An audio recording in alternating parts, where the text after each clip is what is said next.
સંસ્થા રહું છું.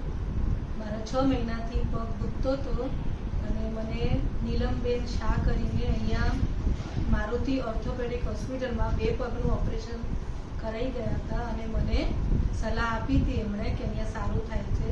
તો હું પણ અહીંયા ટ્રીટમેન્ટ કરાવવા આવીને મારો કાલે ઓપરેશન થયું હતું અને પગ વાળી શકું છું, હું ચાલી શકું છું. મને બહુ સારું લાગ્યું અહીંયાનો સ્ટાફ પણ મને બહુ સારો છે. સીડી વીડી હું ચડી શકી. આજે મને બધું સારી રીતે ને આજે મને ડિસ્ચાર્જ પણ